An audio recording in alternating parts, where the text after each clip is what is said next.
प्रिय दर्शकों नमस्कार। 17 अक्टूबर 2024 इस दिन अश्विन मास की पूर्णिमा आ रही है और इस दिन गुरुवार का दिन है। तो गुरुवार के दिन पूर्णिमा का आना अपने आप में एक शुभ योग बन जाता है और ऊपर से इस दिन सर्वार्थ सिद्धि योग का भी निर्माण हो रहा है। गुरुवार के दिन पूर्णिमा का आना और ऊपर से सर्वार्थ सिद्धि योग का बनना अपने आप में एक दुर्लभ योग बन जाता है। ऐसे दुर्लभ योग में किया गया एक छोटा सा उपाय आपके बच्चों की शादी में आ रही बड़े से बड़ी अड़चन को तत्काल दूर करके जल्द से जल्द शादी होने का एक शुभ योग बना सकता है। यदि आप अपने बच्चों की शादी को लेकर परेशान रहते हैं, दुखी रहते हैं, तो ये उपाय आपने जरूर करना है। जिस तरीके से मैं बताऊंगा आपने इसको अच्छे से समझ लेना है। ये उपाय बच्चे यदि खुद करना चाहें तो खुद भी कर सकते हैं और यदि बच्चे खुद नहीं कर पाते हैं तो ऐसी सिचुएशन में माता पिता अपने बच्चों के शीघ्र विवाह के लिए ये उपाय जरूर करें। उपाय बताऊं इससे पहले आपसे निवेदन करना चाहूंगा, यदि आप चैनल पर नए हैं और अभी तक आपने इस चैनल को सब्सक्राइब नहीं किया है तो मुझसे लगातार जुड़े रहने के लिए अभी इस चैनल को सब्सक्राइब कर लीजिए और बेल आइकन को भी प्रेस करके रखिए ताकि हमारी आने वाली इसी प्रकार की नई वीडियो का नोटिफिकेशन आपको मिल जाए और वो वीडियो आप आसानी से देख पाएं। तो प्रिय दर्शकों, कई बार सिचुएशन क्या होती है, आपके जो बच्चे हैं वो दिखने में सुंदर होते हैं, अच्छी खासी उनकी जॉब भी होती है या फिर खुद का उनका अपना व्यापार होता है, भगवान की कृपा से बहुत अच्छा बैकग्राउंड होता है, उसके बावजूद भी शादी में लगातार देरी बनी रहती है। इसका मुख्य कारण क्या होता है? कुछ बच्चे ऐसे होते हैं जिनकी जन्म कुंडली में काल सर्प दोष बन जाता है, पितृ दोष बन जाता है, मंगल दोष बन जाता है या फिर किसी भी प्रकार का नजर दोष बन जाता है, जिसकी वजह से शादी में लगातार देरी होती रहती है। रिश्ते आएंगे, बातें चलेंगी, लेकिन कोई भी बात, कोई भी रिश्ता सफलता तक नहीं पहुंच पाएगा, बीच में ही ब्रेक हो जाएगा। और यदि कई बार रिश्ता पक्का हो भी जाए तो बिल्कुल एंड में जाकर बात बिगड़ जाएगी। कभी लड़की वाले मना कर देंगे, कभी लड़के वालों की तरफ से ना हो जाएगी, देखने वाले आएंगे, देखकर चले जाएंगे, लेकिन किसी भी प्रकार का पॉजिटिव रिप्लाई सामने से आपको मिल नहीं पाएगा। आप सोचोगे कि अब की बार तो रिश्ता पक्का हो जाएगा, लेकिन सामने से ना हो जाएगी। कुछ ऐसे रिश्ते आएंगे जो आपके लेवल के नहीं हैं, आपको पसंद नहीं है, तो आप अपनी तरफ से मना करते रहोगे। और कोई ऐसा रिश्ता जो आपके लेवल का है, आपको पसंद है, वो रिश्ता सामने से पक्का नहीं हो पाएगा। ऐसे में बच्चों की उम्र लगातार निकलती जाएगी, माता पिता परेशान हो जाते हैं। तो प्रिय दर्शकों, उपाय बता रहा हूं, ध्यान से सुन लीजिए। ये उपाय यदि आपने कर दिया तो आपके बच्चों की शादी के लिए कोई न कोई अच्छा प्रस्ताव जरूर आएगा। ये उपाय आपने 17 अक्टूबर 2024 गुरुवार के दिन करना है। इस दिन पूर्णिमा है, सर्वार्थ सिद्धि योग का भी निर्माण हो रहा है। तो ऐसे योग में किया गया कोई भी उपाय बहुत जल्द फलीभूत हो जाता है। तो ये उपाय आपने दोपहर से पहले पहले कर देना है। सूर्य उदय से लेकर दोपहर से पहले पहले ये उपाय आपने कर देना है। ये उपाय करने से पहले आपको नहाना होगा, नहा धो करके साफ सुथरे कपड़े आपने पहन लेने हैं। और ये उपाय करने के लिए आपके पास क्या सामग्री होनी चाहिए उसको भी ध्यान से सुन लीजिए। आपके पास 5 केले होने चाहिए। क्या होने चाहिए? 5 केले आपके पास होने चाहिए और एक लाल रंग का पेन यानी रेड कलर का स्केच पेन आप ले लीजिए। स्केच पेन आप समझते हैं, स्केच पेन आप ले लीजिए और आपके घर का जो पूजा मंदिर है वहां पर आप बैठ जाइए। घर के पूजा मंदिर में एक शुद्ध देसी घी का दीपक लगा लीजिए और सबसे पहले गणपति जी महाराज से प्रार्थना कर लीजिए कि हे गणपति जी महाराज, आज मैं ये उपाय मेरे बच्चों की जल्दी शादी के लिए करने वाली हूं या करने वाला हूं, आप मुझे इसमें सफलता दिलाएं। और यदि बच्चे आप खुद कर रहे हो तो आपने अपने शीघ्र विवाह होने के लिए गणपति जी महाराज से प्रार्थना करनी है।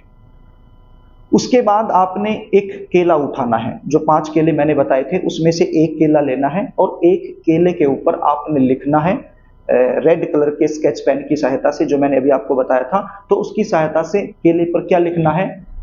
पितृ दोष। सबसे पहले क्या लिखना है? पितृ दोष। पितृ दोष लिख लीजिए और मन के अंदर ऐसा विचार कीजिए कि मेरे बच्चे की जन्म कुंडली में किसी भी प्रकार का कोई पितृ दोष बना हुआ है तो ये उपाय करने से उस दोष का निवारण हो जाए।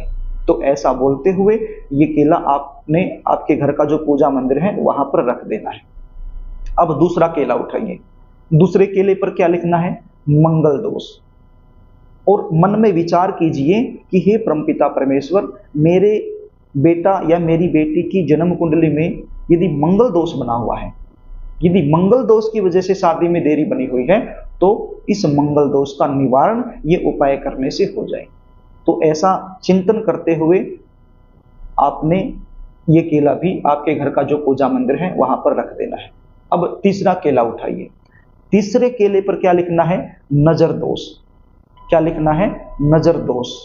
और परमपिता परमेश्वर से मन ही मन में प्रार्थना करनी है कि मेरा बेटा या मेरी बेटी की जन्म कुंडली में किसी भी प्रकार का कोई भी नजर दोष बना हुआ है, तो ये उपाय करने से उसका निवारण हो जाए। तो ऐसा बोलते हुए ये जो तीसरा केला है ये भी घर का जो पूजा मंदिर है वहां आप रख लीजिए। उसके बाद आपने चौथा केला उठाना है। चौथे केले पर क्या लिखना है? कुंडली दोष। और परमपिता परमेश्वर से प्रार्थना करनी है कि मेरा बेटा या मेरी बेटी की जन्म कुंडली में किसी भी प्रकार का कोई ऐसा दोष बना हुआ है जिसकी वजह से शादी में देरी बनी हुई है, तो उस दोष का निवारण हो जाए ये उपाय करने से। तो ऐसा बोलते हुए ये जो चौथा केला है ये भी आपने घर का जो पूजा मंदिर है वहां पर रख देना है। उसके बाद आपने पांचवा केला उठाना है और पांचवें केले पर लिखना है अन्य दोष। क्या लिखना है? अन्य दोष। अन्य दोष का मतलब किसी भी प्रकार का कोई ऐसा दोष जो आप जानते ही नहीं, जिसकी वजह से शादी में लगातार रुकावटें आ रही हैं, तो ये उपाय करने से कोई भी अन्य दोष बना हुआ है उसका निवारण हो जाए। इस प्रकार से परमपिता परमेश्वर से प्रार्थना करते हुए आपने पांचवा केला भी घर के पूजा मंदिर में रख देना है। उसके बाद आपने एक मंत्र का जाप करना है। मंत्र मैं स्क्रीन पर लिख रहा हूं, आप देख लीजिए। ओम ग्राम ग्रीम ग्रोम सह गुरुवे नमः। इस मंत्र का जाप करना है एक माला। 108 बार इस मंत्र का जाप करने के बाद परमपिता परमेश्वर से हाथ जोड़ करके प्रार्थना करनी है, बिल्कुल भाव से। आपकी जो प्रार्थना है उसमें भावना होनी चाहिए, बिल्कुल शिद्दत से, बिल्कुल विश्वास के साथ आपने परमपिता परमेश्वर से प्रार्थना करनी है कि हे परमपिता परमेश्वर, मेरे बच्चों की शादी में लगातार विलंब बना हुआ है, लगातार देरी हो रही है, तो आप इस समस्या से हमें छुटकारा दिलाएं और मेरे बच्चों की शादी जल्द से जल्द हो जाए, कोई न कोई ऐसा चमत्कार करें। तो इस प्रकार से आपने प्रार्थना करनी है। यदि आप बच्चे खुद कर रहे हो तो भी आपने प्रार्थना करनी है, यदि आप माता पिता हो तो भी आपने इसी प्रकार से प्रार्थना कर लेनी है। उसके बाद ये 5 के 5 केले आपने उठाने हैं और आपके आसपास कहीं पर भी आपको गौ माता मिल जाए तो उस गौ माता को अपनी मनोकामना बोलते हुए वो केले खिला देने हैं। यदि आपके आसपास नहीं मिलती है तो आपके आसपास कोई गौशाला हो तो गौशाला में आप चले जाइए, वहां पर आप खिला दीजिए। अब ये जो 5 केले हैं, जरूरी नहीं है कि एक ही गाय को आपने खिलाने हैं। यदि एक ही गाय आपके पास है तो आप एक ही गाय को खिला सकते हो। यदि अलग अलग गाय को आप खिलाना चाहो तो अलग अलग गाय को भी ये 5 केले आप खिला सकते हो और एक गाय को भी खिला सकते हो, इसमें आपने संशय नहीं करना है। तो ये छोटा सा उपाय चमत्कार करेगा, जरूर करना जिस तरीके से मैंने आपको बताया है। यदि आप अपने बच्चों की जन्म कुंडली का विश्लेषण मुझसे करवाना चाहते हैं, शादी कब होगी, कहां होगी, कौन से परिवार में होगी, शादी के बाद का जीवन कैसा रहने वाला है, कौन से महीने में, कौन से साल में होगी, तो स्क्रीन पर दिए गए व्हाट्सएप नंबर के जरिए आप मुझसे संपर्क कर सकते हो। अपने बच्चों की जन्म डिटेल लिखकर स्क्रीन पर दिए गए व्हाट्सएप नंबर के जरिए मेरे पास भेज सकते हो और अपने बच्चों की जन्म कुंडली का साइंटिफिक तरीके से सटीक विश्लेषण करवाकर आप संपूर्ण जानकारी मुझसे प्राप्त कर सकते हो। जन्म कुंडली विश्लेषण की हमारी फीस होती है, वो फीस आपको पे करनी होती है, उसके बाद संपूर्ण जानकारी आपको दे दी जाती है। तो प्रिय दर्शकों, यदि कार्यक्रम आपको अच्छा लगे तो इस वीडियो को लाइक जरूर करना, इसको शेयर भी करना ताकि आप पुण्य के भागीदार बन जाएं और कमेंट बॉक्स में अपने बच्चे की जो वर्तमान समय में उम्र चली हुई है वो उम्र जरूर लिखना ताकि मैं भगवान के चरणों में आपके बच्चों की जल्दी शादी होने के लिए प्रार्थना कर सकूं। आज के लिए बस इतना ही, आगे फिर मिलेंगे, तब तक के लिए नमस्कार।